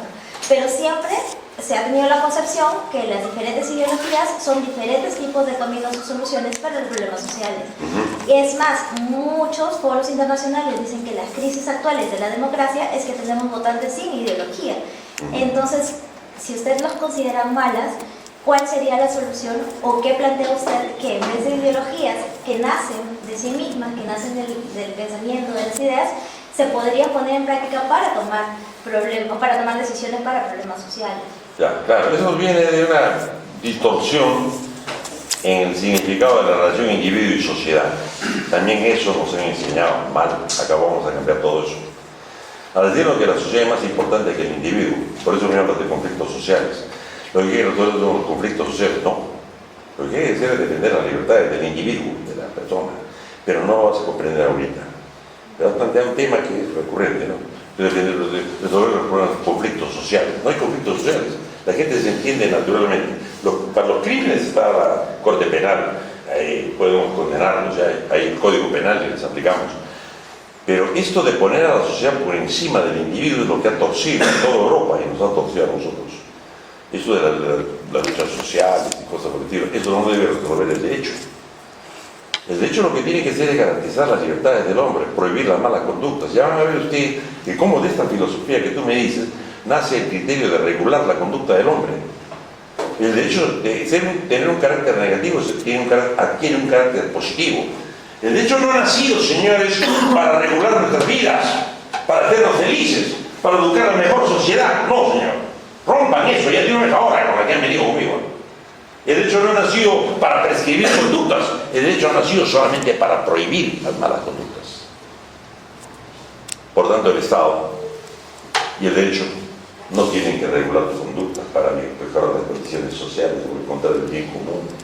El derecho no sirve para eso. Que lo usen al derecho para su propia ideología es lo que lleva a la desgracia de los pueblos. Pero muy buena tu intervención, porque pone un poco el problema que, cómo entiende la gente, ¿no? Que son conflictos sociales que el Estado debe resolverlo, buscan resolverlo. Son justamente el Estado la parte, digamos, más terrible para la degeneración de las sociedades. Y lo estamos viendo en la realidad. Pero vean ustedes están empezando ya la doctora le pide una opinión final. Vamos, tranquila. Pero muy buena la preocupación, sí, está bien. Vamos a incluirme chico conmigo. Yo soy enemigo de las ideologías. Nosotros no defendemos ideologías, defendemos principios universales, que no los conocen. Y si tenemos formación ideológica, ¿eso nos pone en una posición antagónica? Sí, claro, porque toda ideología es facciosa. Toda ideología es facciosa. Doctor, pero hay una Si cuestión. tú eres, por ejemplo, cristiana, no todos sos cristianos aquí. Si tú, por ejemplo, crees en Dios, allá no creen en Dios. Es decir, tú no puedes imponerle tu idea a él, al otro, aunque tú creas que es la buena. Entonces el derecho no está fundado en facciones, en tribus, sino en principios universales que no la conoces todavía. Doctor, pero esos principios universales que usted sostiene, ¿no están también, de alguna forma, contiene elementos a partir de ideologías? Sí, claro. Sí, está bien, esa definición me la han hecho siempre, ¿no? Me dijeron una vez en la CAE. La ideología de la Habla de la libertad es mi ideología, de bien, me dijo. Igualito, que has dicho tú, te repites un hijo. No, en verdad no van a comprender todo ahorita, ¿ya? El tema es que el Estado de Derecho no está fundado en ideología alguna, porque toda ideología es facciosa. Todo el mundo no es católico. Hay protestantes, islam, hay de todo. No todos son comunistas, Joaquín, son todos comunistas, no, todos liberales tampoco, todos cristianos tampoco. Ninguna ideología es universal, son facciosas. Por ahora voy a ponerles ese pare ahí. En cambio, los principios universales son otra cosa, deben ser válidos para toda la humanidad. Pero todavía no te lo voy a decir, pero me vas a entender que siempre ahorita. Está recién empezando. Tu chupón aquí, ya quieres tú comer maíz. No, te vas a atorar. Entonces, ¿qué es lo que pasa? Yo le digo, yo los pongo al frente a ustedes, chicos, en un desafío. Han venido a mi clase llenos de prejuicios. Doctor, una consulta. A ver. ¿En qué se basan esos principios universales que usted está Ya ves, ¿quieres soluciones? No, No te voy a decir cuáles son, pues. porque debería tener, asumo yo, elementos de ético-morales, ¿no? Para hablar de principios universales. Si hablamos de principios universales con bases ético-morales, como dijo el compañero. Principios morales. Yo digo, ¿cuál es la base? Yo quiero, asumo, que podría ser una propuesta de que tuviesen como base cuestiones ético-morales. Y esas cuestiones ético-morales también son particulares, no son universales. Claro, pero no, pues los principios universales no están fundados ni en la ética ni en la moral, olvídense.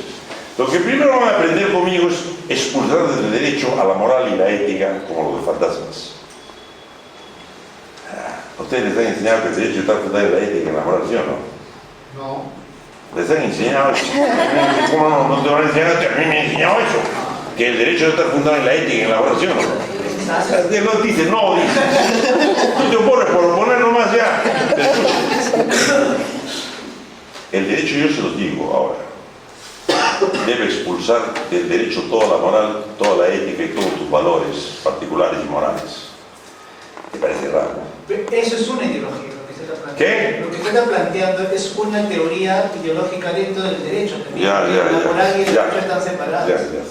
Ya basta de llamarle ideología a cualquier cosa. Principios universales no pueden ser ideología. Ideología es facciosa. Toda ideología pertenece a una facción porque es una visión del mundo. Los principios universales no son una visión del mundo. Yo considero de que más o menos lo que usted indica, ¿no? Pues está hablando de que nosotros nos basamos en lo objetivo, no en lo subjetivo, ¿no? Y también de las ideas que uno puede tener, nunca vamos a poder pensar lo mismo que el otro. Y el problema también es de que incluso en el día a día cuando yo pienso algo y otra persona también tiene su pensamiento, ¿no? Su idea, que está así, que es así, que es verde, que es rojo, y cuando le decimos de manera negativa, no, esto no es rojo, se molestan y se encaprichan más con su idea. Y No, te esto es cancela, rojo. te cancela. Sí, en cambio creo que lo que usted Como el plantea- movimiento woke, feminismo. en cambio lo que usted plantea es, creo, es de ponernos la duda a todos, ¿no? Porque no está... La gnóstica. nos pone en duda a todos, nos pone en duda a todos las ideas que podamos tener o no, Sí. para no basarnos en los subjetivos, sino en los objetivos, ¿no? Bueno, es lo que yo comprender, ¿no? Entonces, Claro, por eso claro, en lo subjetivo te refieres a la manera de pensar. Adelante. Añadiendo lo que la compañera dice, yo también me llevo la impresión de que usted busca es que nosotros dudemos de todo lo que se ha... Muy bien. ¿ya? Bien. Pero a su vez, tengo una crítica, porque siento que hay cierta ideología cargada en... Ya está, ya. Igualito que él estás tú. No, pero lo que yo digo es que siento que hay cierta ideología suya, Sientes. donde usted trata de negar todo cualquier Ya. posibilidad. Entonces, Correcto, creería bien. que el punto medio es lo correcto y me alineo con lo que la colega... Ya, correcto, ya. Escúcheme. Y una cosa, en la sociedad vivimos en tribus ideológicas. Entonces, ¿qué pasa? Hay pues cristianos, demócratas, socialistas, comunistas, liberales. Y como vivimos en tribus, creen que todos estamos en tribus. Yo no pertenezco a ninguna tribu. Soy ecuménico. Pero no puedo robárselos ahora. Una clase laboral, están saltando las puntas aquí. Está formándose una pequeña oposición aquí en el. Está bien eso, está bien, a mí me encanta, me agrada. Vamos a batirnos, señores, acá, alisten sus cuchillos nomás, ya. Yo tengo mi espada aquí vamos a batirnos firmemente. Pero nada, dejemos el tema este de la ideología, ya, a ver, ya les empezó a chocar cuando yo empecé a hablar de las ideologías. Vean, les voy a hacer sangrar, les va a doler. Voy a pisar los callos ideológicos y empiezan la resistencia. Y eso que todavía no he hablado en términos ya más precisos. ¿Eh? Vean ya las primeras puntas y empiezan a saltar allí, porque yo sí voy a pisarles el callo. Lean sus libros, ¿ya? Lean sus libros, estudien qué ideologías tendrán, pero deben tenerla. ¿Ya? Porque tratan de pasarme que lo mío también es ideológico. Ni conocen mi pensamiento y ya me están diciendo ideólogo. Adelante, mi doctor. Una consideración. Usted fue parte de un frente en San Marcos, ¿no es cierto? Sí. Contra todos los grupos marxistas. Sí, Fred se Ya, llama. ya. Entonces ese grupo es ideológico. Partidos políticos, todos tenemos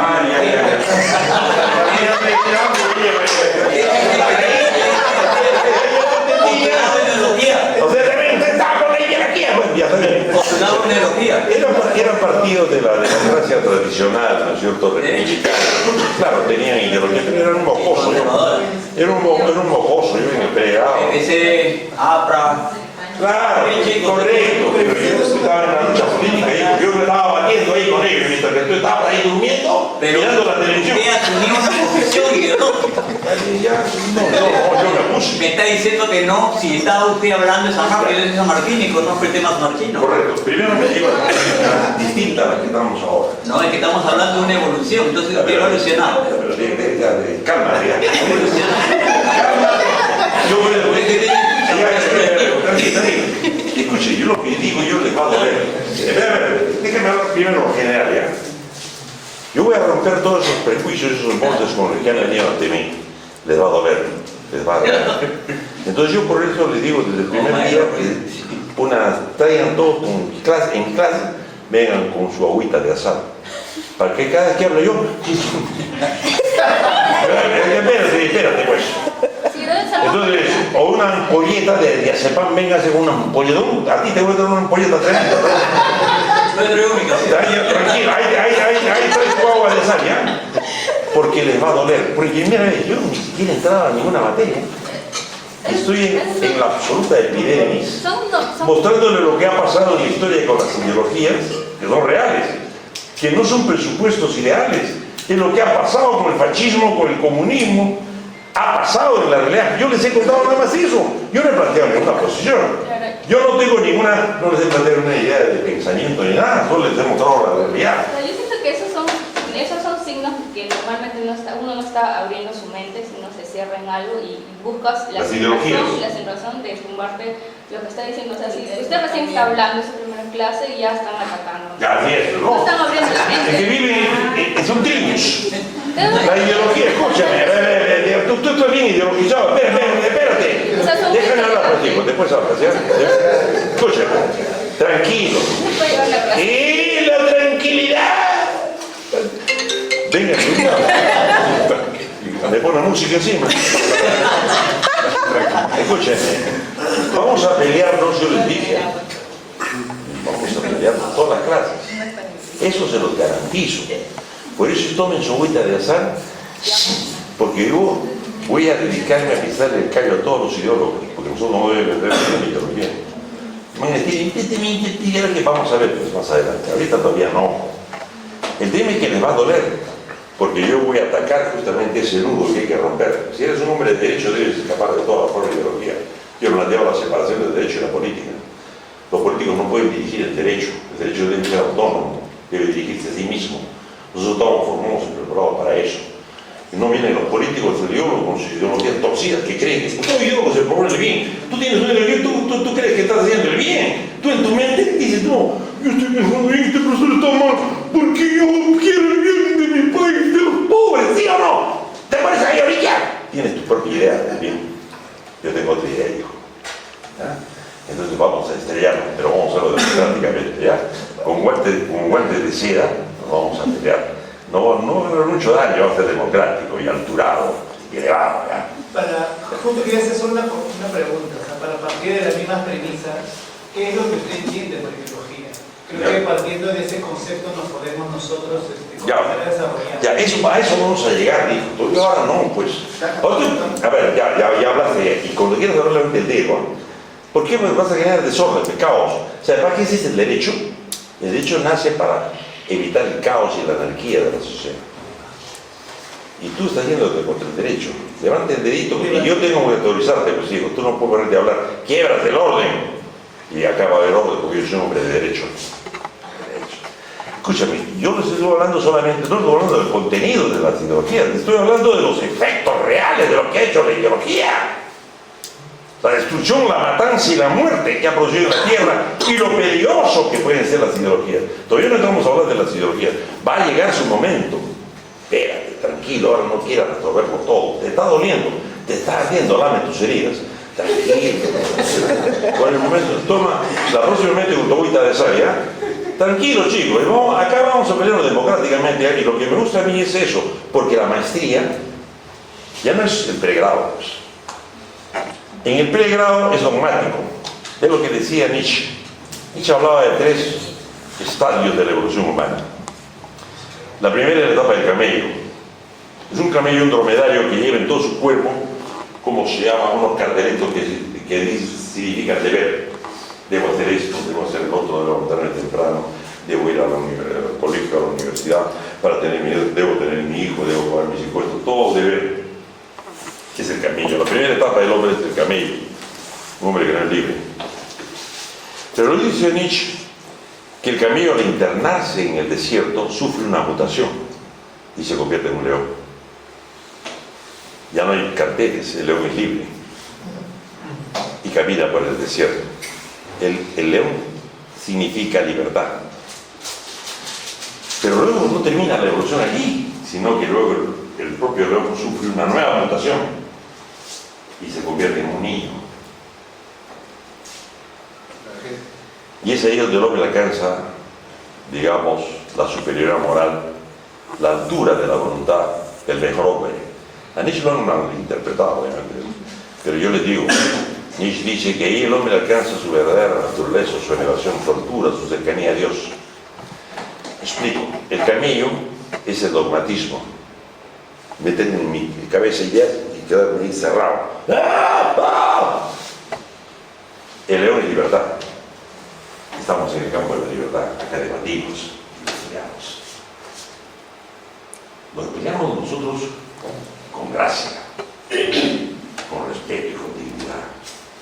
Pero aquí es el campo de la pelea, este no es el plegado, aquí es el campo de la libertad. Por lo tanto, me gustan las participaciones libres de todos ustedes, tienen toda la libertad, incluso irse contra el pensamiento de la cátedra, pero van a tener que explicarlo.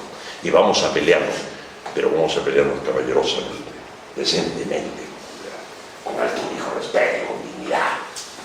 Yo he planteado la guerra, ¿sí o no? Yo llegué aquí y le dije, vamos a pelear. Ya comenzaron a abrir los puntos, ahí dijeron, no, empezaron a estar tranquilos, vamos a pelear los chicos. Entonces, la maestría es el campo de león, el campo de la libertad. Aquí no podemos ser dogmáticos. El pregrado sí es dogmático, porque la ley dice, tal, tienes que estudiar la ley para que ejercer como abogado o como juez. Digo, la ley, me cae, acá no. Acá es el campo de la crítica, del análisis crítico. Y lo primero que estamos sembrando es las dudas, como dijo el campo escéptico, porque es el campo del cual va a fluir la verdad, poco a poco. Y por último, el niño que me debe decir, debería ser el doctorado para mí, yo lo planteé eso en la carrera de universidad. Porque acá te enseña, en maestría te enseña derecho procesal. ¿Qué? La maestría es para pensar, para filosofar. No es para el derecho procesal que necesitas tú. Agarra tu código, cuántos días tengo para meter qué artículo, cuántos días presento aquí, agarra tu código, o sea, ¿para qué necesitas maestría para eso? La maestría es filosofía. Por eso, por ejemplo, en Inglaterra, la maestría es puro filosofía del derecho. Pero es muy distinto a nuestro. Pero bueno, entonces, le digo yo pues que, ¿cómo se llama? No, vamos a ir poco a poco, chicos, vamos a ir caminando poco a poco, ¿ya? Bueno, les decía, de niño, también me pierdo yo, pues, agarro una línea, me voy por la línea, otra línea, y ya no sé cómo regresar al principio. Entonces le decía que el niño viene a ser el mundo de la creación, empezar de cero, no sé nada, la duda. A eso los he empujado un poco a ustedes, y he empezado a saltar. ¡No! ¡Déjame mi cabeza ahí con todo lo que tengo aquí! ¡Déjame ahí! No. Duda un poco de lo que tienes en tu cabeza, ¿verdad? Sé un poco escéptico con lo que crees. Es la partida de la ciencia, esa es la duda cartesiana. Ahí se inicia la ciencia. Cuando Descartes llega a decir que yo puedo dudar de todo. Puede haber un Dios maléfico que me engaña de la realidad, me hace sentir lo que no existe, me hace ver lo que no hay. Y puede haber un Dios malo que me engaña de todo, digo. Entonces empieza a dudar de todo. No es real el mundo, no soy real yo, no es real mi carne, no es real mi mujer, no es real mi hijo, nada es real. Y al final la duda lo lleva a algo. Escuche, aquí hay algo de lo que ya no puede dudar, que es la fuente de la duda, el pensar. Y dice luego, cogito ergo sum, pienso, luego existo. Porque se puede negar todo, pero no puede negar el pensamiento, porque el pensamiento está dudando. Entonces, la ciencia empieza en la duda. Yo por eso los he golpeado ahora, y les duele, para que entren no, que tengo esto aquí, duda un poco. La duda es el principio de la ciencia, digo. ¿Ya? Luego en la clase vamos a ver, chicos, ahí van a blandir sus espadas, sus cuchillas, yo también tengo mi espada aquí, y nos vamos a batir frente a frente. ¿Ya? Entonces, la maestría viene a ser el niño, ¿por qué? Porque el niño es un despertar, algo nuevo. El superhombre, Nietzsche lo pone como el niño, porque el niño no conoce nada de antes, todo tiene que crearlo. Por lo tanto, para mí el doctorado ya no debería ser ni siquiera la crítica de la maestría, sino debe ser el campo de la creatividad. Los doctores deben crear. Pregrado, dogmatismo, codeguerismo. Maestría, libertad, crítica, debate. Eso es lo que estamos haciendo aquí. Pero hay que saber medirnos, autocontrolarnos nosotros. Yo por eso les he dicho, han venido un cerro y me dice que no, crees que no, ya vas a ver la montaña de perjuicios que tienes en tu cabeza. Ya lo van a mostrar. Pero es un proceso, chicos, ¿eh? No esperen que la clase y la verdad tengan la solución de todo, pero ya que estar resuelto. No, señor, es un proceso, hay que pasar por el proceso. Entonces, yo le digo eso, ¿no? Estamos en la maestría, por lo tanto, es el campo de la libertad. Me encanta a mí debatir con mis alumnos. Y las clases las voy a hacer con ustedes, ¿eh? Ya van a ver, estamos empezando el camino, nada más, ¿ya? Entonces, ¿qué les iba a decir yo? Entonces, tengan paciencia, tomen su, ahorita, Sara, tú principalmente, usted también trae vos, yo, Matías, ahorita, Sara, yo, Y cada vez que allá la punta que está ahí en el fondo, tú también tu botellón así de agüita de azar, ¿ya? Para que cada vez que hable el profesor Atete, toma tu agüita de azar. Ya. Ahora, dicho eso, chicos, brevemente en una clase inaugural, vamos a llevarnos muy bien, ¿ya? Vienen aflojando poco a poco. Van a ir comprendiendo el nuevo campo de la libertad que os ha traído el profesor Astete. Yo estoy en contra de todo lo que hace Europa. Incluso estoy yo trabajando un libro ahora sobre la voluntad general y voy a presentarlo en Europa. No en Perú ya presenté el último, por tanto fue un premio nacional, pero no tiene impacto. ¿Por qué? Porque nosotros copiamos todo de Europa. Y mientras Europa no cambie, nunca vamos a cambiar nosotros. Así que ya no me interesa Perú ni América Latina. Me voy de Europa, porque hay que cambiar Europa. Hay que cambiar. Que lo venga a Europa uno maravilloso. Todas las situaciones que hay aquí están allá. La justicia es corrompida, control político de las instituciones, etcétera, etcétera. Ideologías. Ahora viene el woke, el movimiento feminista, el medio ambiente y esos disparates que vamos a debatir aquí. Ve preparándote ya tú sobre el ambientalismo y esas cosas. Yo, la feminista, no sé quién es la feminista, tú eres feminista, seguro. Ya, entonces, yo los provoco con los niños chicos para que sea interesante este debate, ¿ya? Ahora, dicho esto, entonces lo que vamos a hacer es trabajar juntos. Voy a decir entonces cómo vamos a trabajar, chicos, ¿verdad? Primero vamos a nombrar una delegada. Tú me ayudas al principio. Ella. Todos queremos que ella sea nuestra delegada, ¿sí o no? No queremos. No hay duda. ¡Aplausos! ¡Aclamación! ¿Cuál es de la otra pared, ya?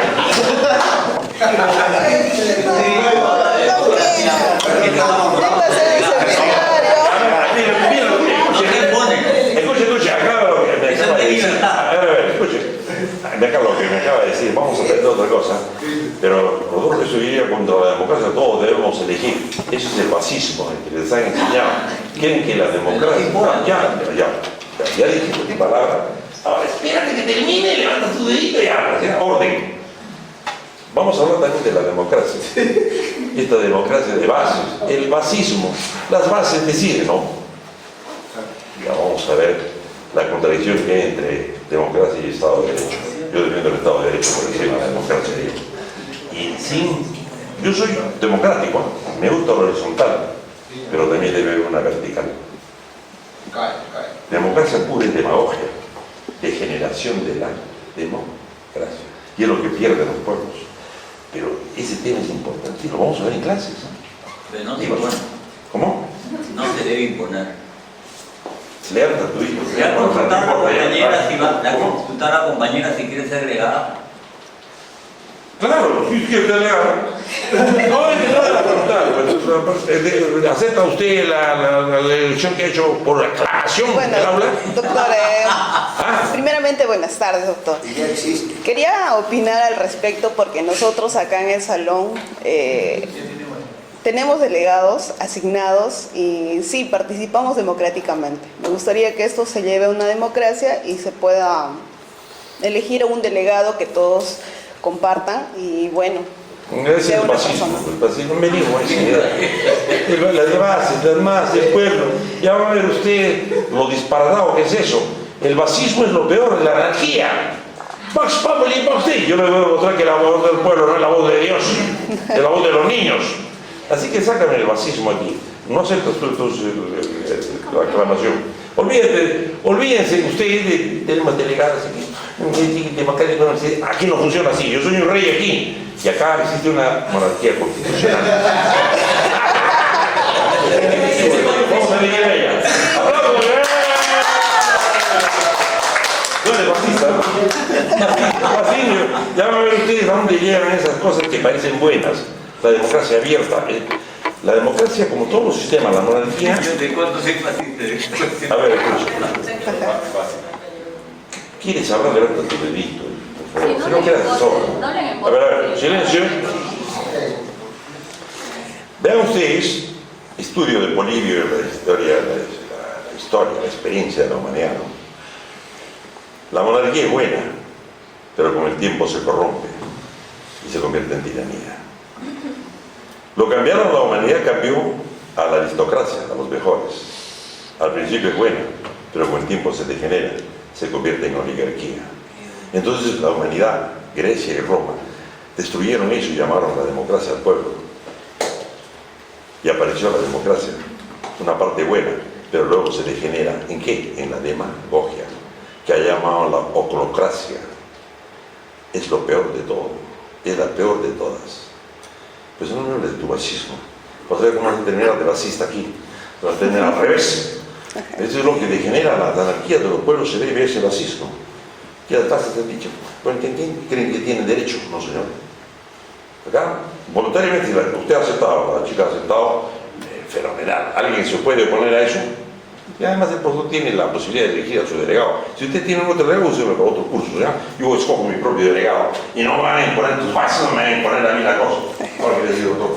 Respeto su opinión, doctor, pero no lo comparto. No califica. Está bien, correcto, para ti no calificará. Tenga tranquilidad, chicos, no, es que ya te empiezan a molestar eso. Se empiezan a molestar. Yo les digo una cosa. No me molesto, solamente no me gusta, simplemente. Levanta tu dedito. Generas acabo de levantar, no me dejó hablar. No acaba de levantar. ¿Usted se fue? ¿No me dejó hablar? No, tiene que esperar que yo te dé uso a la palabra. No, disculpe, doctor. Le digo, yo respeto su opinión, pero yo no la comparto. Está bien, pero ya lo he dicho, es correcto. Eso no es fácil. Yo no he venido para que todo el mundo comparta mi opinión. Debe haber oposición, pero la oposición debe ser decente y ordenada. Levanta tu dedito, doctor Quiroga. Habla, yo te voy a dar uso a la palabra.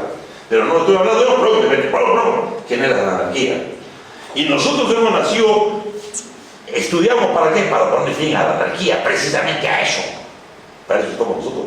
Derecho es eso, andar derecho, no torcido. Eso de meterte a hacer las cosas no se puede, no es bueno, ¿ya? Entonces no, ya yo no creo en el fascismo, ¿no? Ya es la demagogia, es la destrucción de las instituciones del Estado de Derecho, viene del fascismo. Las bases deciden, ¿qué son las bases? Las bases no deciden nada. ¿Ya? El Estado de Derecho se basa en otras cosas, que no la conocemos todavía, chicos, ¿ya? Y ya de entrada nomás ya empiezan a ver cuántos son provincianos acá, levante la mano, por favor. ¡Ya!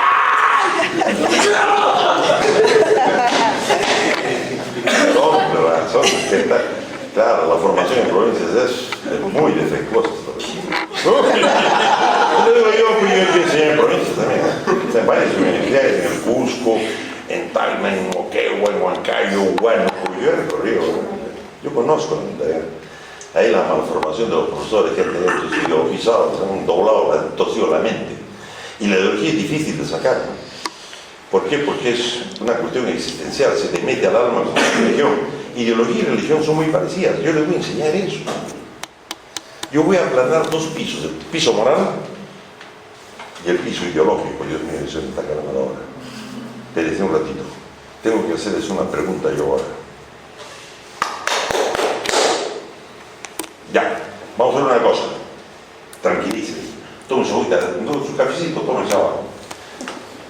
Vamos a hacer un alto de 10 minutos, ¿ya? Y regresamos, vamos a entrar ya a la materia, al curso. Y ahí se la clase introductoria, hemos tenido ya primero un punche, ya apareció una oposición en el aula, ¿sí o no? Vamos a ver quién es el líder, usted o allá, uno va a ser el líder, acá ya conocemos, allá ya tenemos las puntas de la oposición. Bienvenida a la oposición. Me gusta porque la maestría es para debatir, para que hacerlo sanamente, buenamente, con ideas.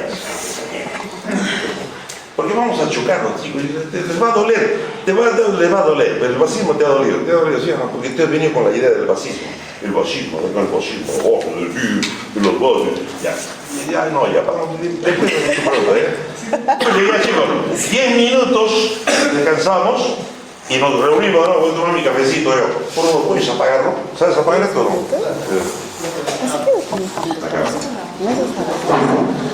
Hasta las 12. Hasta las 12 y... Ya, regresamos, sí. Apágalo ahí. ¿Apagó? Apágalo, el celular. Ay, sí, creo que... Déjame ir. Firmen esto, chicos. Tú eres mi delegada. Ya, ahorita le digo por más. Sí, tú mandas ahora. Yo soy el resto de la reina. Ya está. Escuchen. primer choque. Si ahora en la clase inaugural hemos empezado a chocar, ¡boom, boom, boom! Hoy con esto va a surgir otra batalla. Bueno, les voy a preguntar sobre la naturaleza humana. ¿Ya? ¿Cuál es la naturaleza humana?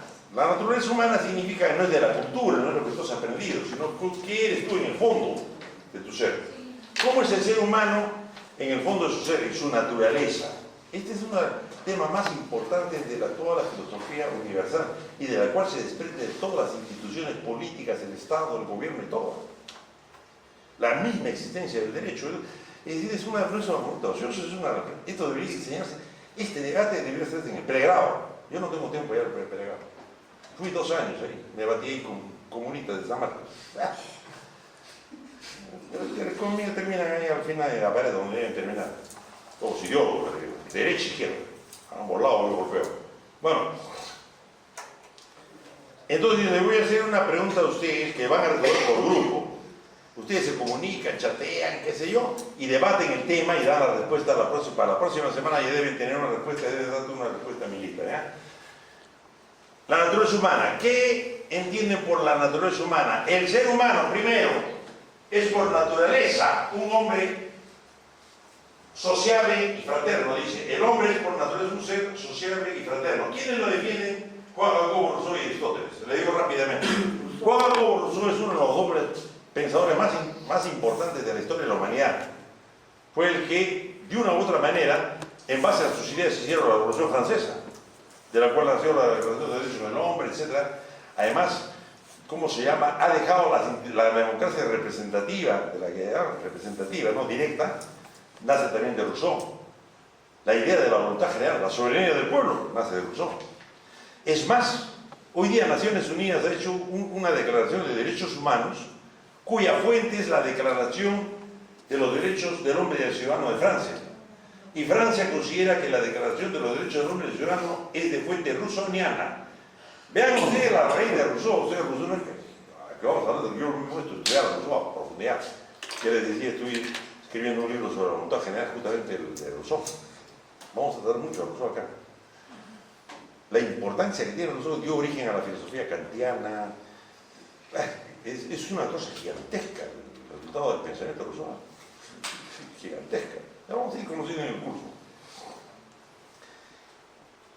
Rousseau, entonces, después, para los franceses y los europeos, es la fuente de la Declaración de Derechos Humanos del Ciudadano y la fuente de los derechos humanos que hoy rigen en toda la tierra. Ya con eso les digo la importancia que tiene Juan Jacobo. Juan Jacobo Rousseau dice que el hombre por naturaleza es social y fraterno. Y Aristóteles, ya no tengo que hablar de Aristóteles, ustedes conocen, el más grande filósofo de toda la historia de la humanidad. Él defiende esa tesis. Ahora, la segunda respuesta es: el hombre es por naturaleza, al contrario, un ser insociable y egoísta. ¿Quiénes lo defienden? Thomas Hume e Immanuel Kant. Thomas Hume fue un escritor inglés que en 1650 escribió el Leviatán. Les voy a dar esa lectura, no me he olvidado de dar la lectura. No importa, ya la voy. ¿Me escribes a WhatsApp? No, dame mi teléfono. Me tengo mi teléfono, me he olvidado. Yo anoto su teléfono y luego le escribo. Toma mi teléfono. 971 42 14 66. Escríbeme un WhatsApp. Ahí, entonces escúchame que estaba allá Aristóteles. Ya conocen ustedes a Aristóteles, un más grande filósofo de la historia de la humanidad. También declara eso. Por lo tanto, tenemos, vean ustedes, una contraposición tremenda, un debate que no ha terminado. Y ya van a ver ustedes la importancia que tiene esta pregunta. Ustedes absuelvan debatiendo entre ustedes. En el grupo puede haber una posición en mayoría y en minoría, se acepta. No tiene que ser unánime a todos. Ambos van a tener la posibilidad de decir su palabra. La próxima clase que yo venga aquí, vamos a reunir y yo voy a llamar grupo 1, y a ustedes han nombrado un líder. Él se pone de pie, hemos escogido la 1 o la 2, y luego lo fundamentan. ¿Correcto? Luego 2, 3, 6. Ya, y luego de que han expuesto eso, iniciamos un debate entre todos nosotros para discernir, para resolver el problema. Yo no les voy a decir cuál es la respuesta. Yo todas mis clases las voy a hacer con ustedes, como debe ser. Y ustedes van a tener que llegar a la conclusión entera, científica. Lo que vamos a hacer acá es ciencia, de verdad. no especulativa. Entonces viene y habla, pontifica, no, señor, con usted lo voy a resolver. Entonces, ya, chicos, entonces, ¿qué más tengo que decirles yo? La lectura se la traigo la próxima semana. Ustedes tienen que definir esto de la próxima semana, cada uno se pone y dice cuál es el luego hacen un debate y va a ser una matanza de debate. Doctor, ¿y el sílabo? ¿Cómo? El sílabo. Sílabos también. No me recuerdo del sílabos. Yo me olvido. Tengo muchas cosas en mi cabeza, pues señor. Entonces, ¿qué pasa? Ya, ustedes debatan entre ustedes, sinceramente, ¿ya? Y cuáles puede dar posición mayoría y minoría también, ¿ya? Vienen aquí, hablan de mayoría y de minoría también. Y si es una sola unidad, uno solo habla. 5 posiciones. Entonces ya ese tema queda clarísimo, de tal manera que yo les voy a dejar a un tiempo para que ustedes se queden aquí con nuestra bella delegada, le hagan las listas y le entregan a ella las listas para que la próxima semana podamos debatir este tema tan importante, ¿ya? Algo no está claro, díganme ustedes rápidamente ahora sobre la forma como vamos a hacer las cosas, díganmelo ahora o callen para siempre. El trabajo, ¿cómo van a hacer las diapositivas? Es importante. Es muy fácil, yo conozco la naturaleza humana. Agarran aquí un texto de la lectura que yo les doy, lo copian, lo pegan y se ponen a leer acá, jalado. Las diapositivas deben ser ideas fuerza de ustedes. Yo tengo que darme cuenta que han interpretado, que piensan. Acá se venía a pensar, señor. Acá no se venía a repetir, no. Yo no les voy a hacer una cátedra en la que, lo cuantifico de mis conocimientos, no. Acá me voy a decir temas lógicos. Entonces usted tiene que buscar ideas fuerzas de la lectura y llegar a una conclusión. Y en esa conclusión, entonces, usted, sus diapositivas deben ser ideas con ideas, y al final la opinión que ustedes tienen de la lectura. No repetirme las cosas, tienen una visión crítica de las cosas. Ustedes tienen que tener una visión. Me parece bien o mal lo que ha dicho este autor, esto está mal, corregir esto, porque esto es así, qué sé yo. Fundamental de esa manera. O sea, tengan una visión crítica de las cosas, ¿ya? Ya después, ¿qué más? ¿Alguna duda sobre las lecturas, el examen? Solo hay un examen final y las exposiciones. Dos cosas nada más. O sea, las lecturas y el examen. 50-50.